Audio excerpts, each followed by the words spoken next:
رفتیم. السلام علیکم و رحمت الله و برکاته. برادران عزیز گرامی قدر بسیاری ها سراغ میکرده بودن این همین مزه به نهایت مزی منفعتی را برای انسانانی که دردمندن، یعنی بگو ماشو دوستاشون در میکنن دایی من اینجا سینیاگ میشه که اون دردمند میشه اون شتا میخوری این با این همین مز یعنی به نهایت مزی منفعتی را هم برای انسانانی که مساج میکنن برای همونها الحمدلله و با همراهش اینجا یک مزچک داره برای مساج کردن. سراتون در میکنه وجود در میکنه نجاتون میشه که انشالله که دردی سر گم میکنه به خواست الله. و اینی مزشه این مزه میتونه که بشکین در استخوناتون، در پشتاتون، در گردناتون، در پاهاتون، هر عضوی بدنت که در میکنه انشالله در آنجا میشه که شفای جانب الله نیکی سبب میشه. چون که پیغمبر خدا صلی الله علیه و سلم میفرماید که لکل مرض فیه دوا و لکل دواء فیه شفا. در هر یک بیماری یک دوایی است و در هر یک دوا یک شفایی است. مخاطر شفای جانب الله و این چیز میتونه که سبب شود. یکم دیم برای انسانانی که رنگ مفربیان میخوان خراب شوند این حضرتک بوشه بور کنیم این خیلی همه کرسید میبندیش در شکمت بعدی که این بستی بعد این اپاراتور هستن کو اپاراتور آب داشت با این اپارات به نهایت اپارات خوب و انشاءالله از یک بار تجربهش میکنیم. این سومکچه داره هم ماشینه برای انسانانی که شکم دارن و مثل خودم میخوای که خودتان خراب کنین انشاءالله بعد از یک ماه سپتامبر یعنی آخر ماه سپتامبر ببینین که چند خراب میشن. این خیلی میبندیش داره پویش میکنی تلفن نگاه کن زب این خیلی میبندیش خلاصی گرد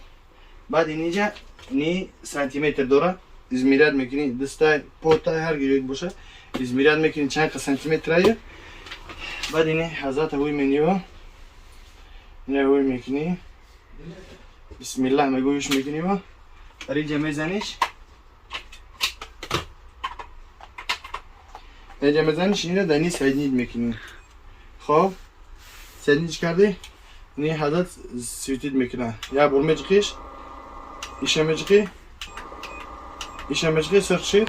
بعد اینه بالا یکی بالا پایون بالاش میجقی باز کارش بالا شدن میگیره دیدین هم خیل یعنی هر روز قریب از ساعت خیلی که نمیره میده یک ساعته هم رو میمونم تا دشکمته میمونیش 10 منوت کار میکنم میبره با میجقی گرانش میکنی با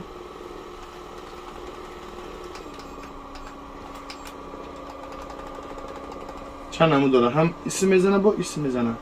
سر چیشه حالش مینی طرز گرگینشه در درون هر نمود کار میگه خلاص این ایش هسته با برای انسانانی که واریکوز دارن یا خیلی ایزور دیگه وریه تو این جوتا میکشیش هم واریکوز تا گون میکنه و برای مردم هاش هم مثلا این خیلیش میکشیش در تنه میبندیش و برای انسانانی که پاهاشون در میکنه سمبوی پا این خیلی چیه چی میگن در پاپشی میمونیش کن چون داره این میگن سلید کای شب داره پورتا میمونی که در بجوی کراسوفکی خلاصی هم و چند نوعی داخوی ها هستن الحمدلله داخوی ها هستن میتونه که انشاءالله که زکاس کنیم با وسیله پشت هم قدیم میتونیم روانتون کنیم همچنین در ما هستن میتونه که بجا مکان ما رو بیاین اگر که بجا رو بیاین خوبتر میشه و بهتر میشه انشاءالله. ما در خدمت هستیم با دعا باشین دوستان عزیز. السلام علیکم و رحمت الله و برکاته. چی؟